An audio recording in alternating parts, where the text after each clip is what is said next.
ඔන්න බුදුරජාණන් වහන්සේ වදාළ මහණෙනි අකුසල් කරලා අපායට ඇදිලා ගියාට පස්සේ ඔහු ඉස්සරලාම යන්නේ අපායි දුරටුව ළඟට කියන. මේ අපායි ඉන්නවා යම රජ්ජුරු. යම රජ්ජුරුව කියන්නේ අපායේ සාධාරණ විනිශ්චයක් ලබා දෙන පායි ප්‍රබලම පාලකය හැටියට ධර්මී විස්තරවෙන්. හැම තැනම පාලකව ඉන්නවනේ. ඒ වගේ අපායට ගියත් එතන ප්‍රධානියෙක් පාලකේ කර්මාන් රූපීව එතන ඉන්න. ඒ කෙනාට ධර්මී කියන යම රජ්ජුරු. මේ යම රජ්ජුරුවන්ගේ කාරය තමයි අපායට ඇදිලා එන කෙනාව සාධාරණ විනිශ්චයක් ලබා දෙනවා. ඔහු බේරන්න පුළුවන්නම් ඔහු එතනින් බේරලා යවනවා. එතරදී එක පාරක් දෙපාරත් තුම් පාරක් නෙමේ. ඇම මනුස්ස ලෝක නම් මිනිස්සු කියනවන එක පාරයි දෙපාරයි තුම් පාරයි ආයෝන්නෑ කියනවන. හැබැයි අපාහිට ගියාට පස්සේ පස්සැරයක් මතක් කරනවා. එක පාරත් දෙපාරක් නෙමෙයි.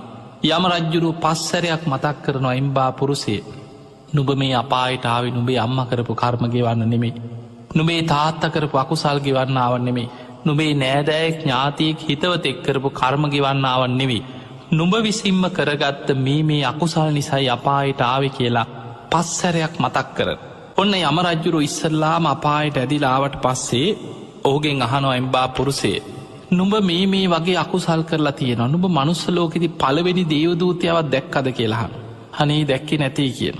එතකොට යම රජ්ජුරු මතක් කරලා දෙනවා පළවෙනි දේවදූතිය කියලා එතන විස්තර කරන්නේ.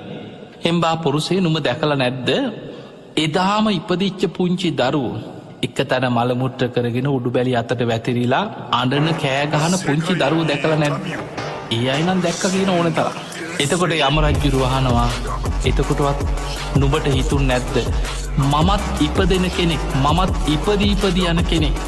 ඒ නිසාවත් මේ වගේ පව්කං කරන්න හොඳ නෑ කියලා හිතුන් නැද්ද. අනේ මට තේරුම් ගන්න බැරිවුනා කිය.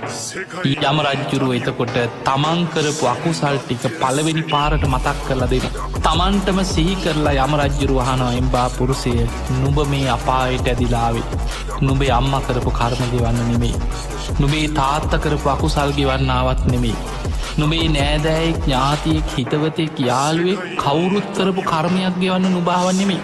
නුඹ විසින්ම කරගත්ත මේ වගේ අකුසල් නිසයි අපායට ආව කියලා පලවෙනි වතාව තමන් කරපු අකුසලේ මතක් කරලා දෙනවා යම රජ්ජුරු.